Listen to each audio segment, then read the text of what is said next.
Miguel Kigel es autor de este libro, de algún otro paper importante, y la verdad que hablar de esto no sé si es lo más importante. Yo lo que quería, obviamente va a estar después para que aquellos que lo escriban y lo pidan, lo que quería empezar con Miguel es, yo sé que vos me vas a decir que estamos mejor de lo que estábamos antes, pero lo que yo querría saber, y digamos, con perdón, me adapto al pensamiento de Miguel Bain, ¿podríamos estar mejor en materia económica de lo que estamos ahora y obviamente de lo que estuvimos antes?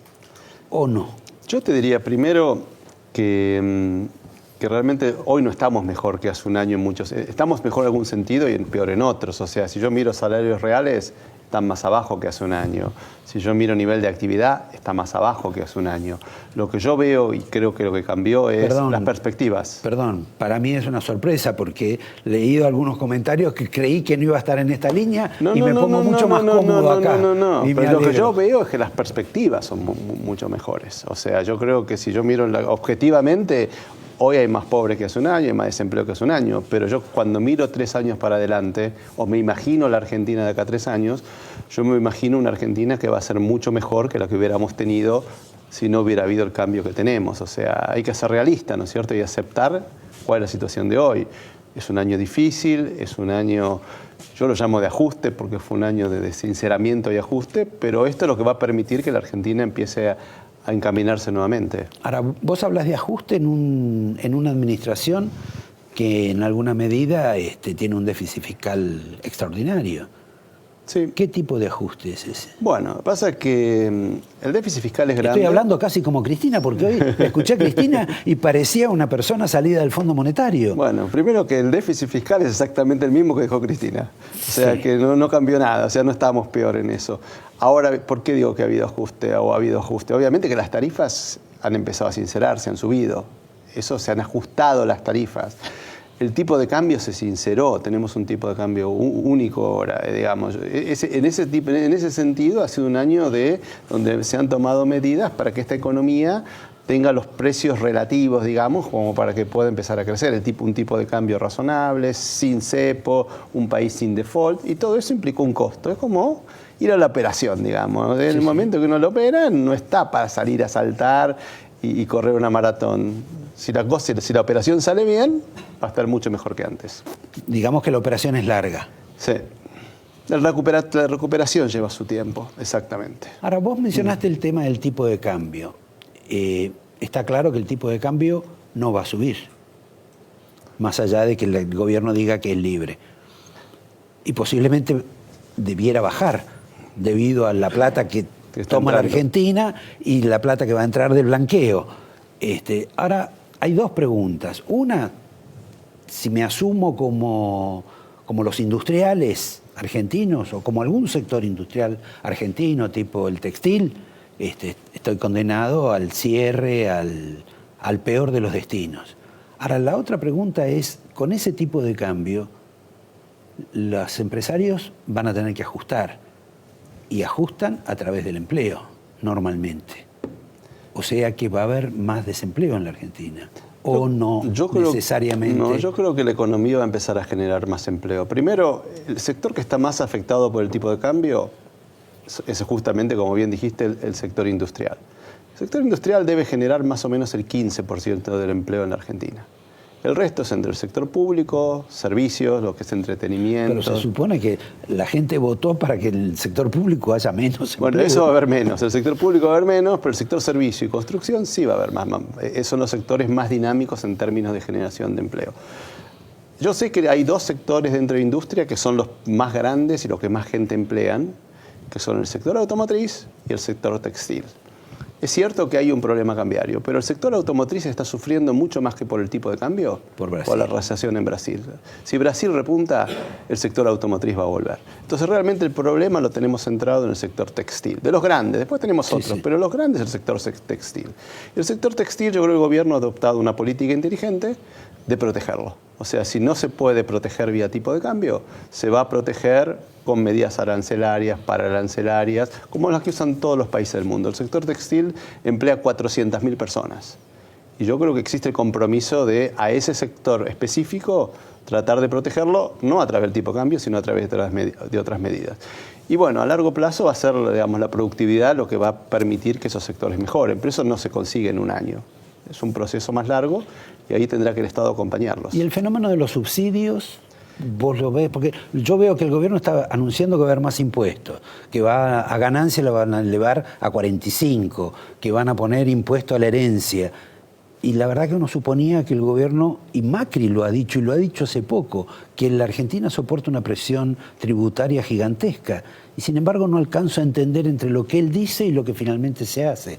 Bueno, por un lado yo creo que se han hecho algunas cosas. O sea, el primer problema que tuvo Macri es que, el primer compromiso que tomó Macri fue bajar retenciones y bajar muchos impuestos. Y lo hizo, ¿ok? Aumentó gasto social, hizo la reparación histórica de los jubilados. Todo eso es más gasto, no hay ninguna duda, sí, claro. ¿No es cierto? ¿Cómo se va a compensar eso? Bueno, yo creo que es muy difícil bajar la presión impositiva en ese momento. Ahora, si me preguntás a mí si yo estoy de acuerdo con subir la carga impositiva al 45%, te digo no, yo no subiría un impuesto más en Argentina. Yo creo que si hacen eso va a ser un error. Yo creo que acá la forma de controlar a mediano plazo el déficit fiscal es básicamente controlando el crecimiento del gasto público. Y eso es lo que quisiera ver y todavía no lo veo. El gasto público debería tener... No sé si viste lo que hicieron en Brasil. En Brasil sacaron sí, claro. Una ley donde pusieron un límite al aumento del gasto público que no puede crecer más que la inflación pasada. Yo creo que acá hay que hacer lo mismo. Que la fórmula tiene que ser y hay que respetarla a rajatabla. Y bueno, y con eso el déficit fiscal va a caer. Si a eso le bajan un poquito más de subsidios, donde todavía yo creo que va a haber una segunda ola de baja de subsidios, la electricidad, gas, agua, etcétera. Yo creo que con eso el déficit fiscal va gradualmente ir reduciéndose, ¿no? Y en lugares preferenciales como es esto de vivir en el Principado de Tierra del Fuego, ¿vos ves algo ahí? Bueno, ahora le han sacado el... Eso es el 5%. Bueno, obviamente va a ser lento, pero yo creo que este gobierno tiene la característica del gradualismo. No esperemos shocks. Los shocks que se hicieron fueron al principio, tipo de cambio, cepo, arreglar con los holdouts. De ahora en más, yo creo que tenemos que, mientras el mundo aguante, ¿no es cierto? Y haya tiempo... Y mientras los argentinos bueno, los argentinos van a tener computadoras más baratas. El próximo paso espero que sean celulares más baratos y eventualmente televisores y aires acondicionados. Todo gradualmente, ¿no? Todo gradualmente. En 8 años, por ejemplo. Pues esperemos. Es maravilloso. Pero yo prefiero eso y se mantenga a que se haga rápido y se dé marcha atrás. Yo creo que el principio que debe guiar las reformas, y eso fue un error del pasado muchas veces, es que se pueda... del pasado de este gobierno. Vos lo decís, supongo, que por los jueces de la Corte o por el tema de las tarifas. No, te pregunto. Yo estoy haciendo reformas económicas importantes como la apertura de la economía, como, no sé, ajustes muy fuertes en el déficit fiscal, medidas que son muy, muy dramáticas. Obviamente que siempre hay idas y vueltas, pero estoy hablando de medidas que hacen al comportamiento de la economía muy, muy grande, muy importante. Y yo creo que ahí realmente es mejor ir despacio y garantizar que no se retrocede. Ese sería un principio que yo por lo menos defendería. Para no tener papelones como el tema de las tarifas. Exactamente. Ahora, Miguel, la inflación en apariencia está en un proceso, tiene una tendencia a la baja, digamos. Sí. Aceptemos. Ahora da la impresión de que eso no está acompañado por otras medidas más radicales. ¿Eso qué obedece? ¿A un fenómeno de que gobierno una persona en un lado y otra persona en otro, o es una combinación perversa que administra el presidente Macri? No, yo creo que hay que entender que en prácticamente todos los países del mundo existe una tensión entre el Banco Central y el Ministerio de Economía. O sea que la política antiinflacionaria... ¿Quién es el dueño de la política inflacionaria hoy, Roberto? ¿Es Prat-Gay o es Sturzenegger? Presuntamente Sturzenegger. Yo creo que es Sturzenegger. El problema que tiene Sturzenegger, y digamos, yo creo que ha mostrado claramente determinación en tratar de bajarla y es un convencido en usar la política monetaria para frenar la inflación. El problema que tiene es que la inflación tiene como dos componentes en la Argentina. Uno es el típicamente, llamamos los fundamentos, el monetario y fiscal, digamos, ¿no es cierto?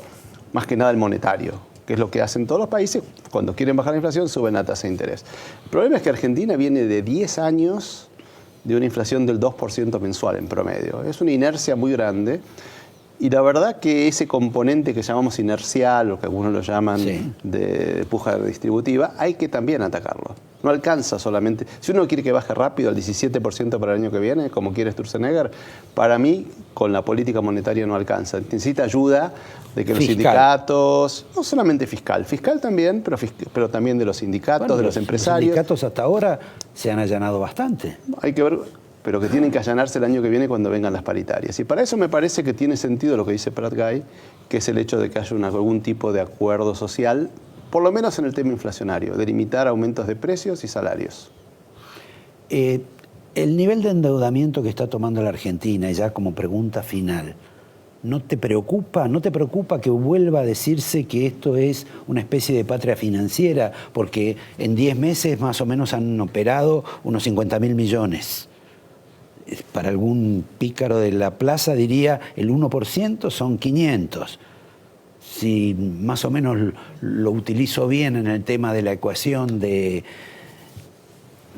dólar y los pesos, tuve un rendimiento del 15%. ¿A vos no te preocupa ese fenómeno que impacte sobre el prestigio de Macri? No, yo quisiera que el país no se endeude, ¿ok? Sería mucho mejor. Pero ahora, ¿cómo hace un país? Yo tengo la siguiente ¿Cómo ecuación. hacemos gradualismo sin endeudarnos? Exactamente. Yo tengo un déficit fiscal de 5 puntos del producto, que son los 30.000 millones de dólares que vos estás mencionando de déficit, más vencimientos de otras cosas. Si yo no quiero endeudarme, tengo varias opciones. Uno es hacer un brutal ajuste fiscal, que el gobierno ha dicho que no, y a mí me parece razonable porque el país está en recesión. Podríamos sacarle la palabra brutal. Bueno, un ajuste que seguramente no será este año o el año que viene, pero va a empezar en el 2018 y creo que va a ser importante, ¿no? Pero si no se hace el ajuste fiscal, ¿qué se hace? O se va al Banco Central y volvemos a la maquinita de inflación, o tengo que pedir prestado. Entonces tengo que elegir entre esas opciones. Y la verdad que a mí, dado que Argentina tiene poca deuda y que está consiguiendo, la semana pasada consiguió financiamiento al 15% a 10 años, en pesos. En pesos. Entonces yo diría... Y lo hicieron vamos. Extranjeros. Y sí, casi todos. Lo cual revela la candidez de muchísima gente. Pero bueno, te agradezco. Una pregunta final. Vos que estuviste trabajando con Macri antes de que Macri fuera gobierno, ¿por qué no estás en este gobierno? La verdad, porque fui abuelo y tenía más ganas de estar con mi nieto. Me parece muy bien. Razones personales, diría yo. Muy bien. Te agradezco, te doy el angelito. Bueno, gracias. Está el libro para ustedes. Y les propongo que va a haber otro libro en el próximo bloque. Un libro que todavía no vio la luz. Lo va a ver a la luz en este programa. Y es un libro que desnuda a Macri. Si usted lo quiere ver desnudo a Macri, espere un minuto y ahí enfrente va a estar el señor Ignacio Zuleta. Gracias, Miguel. Un placer estar acá. Claro.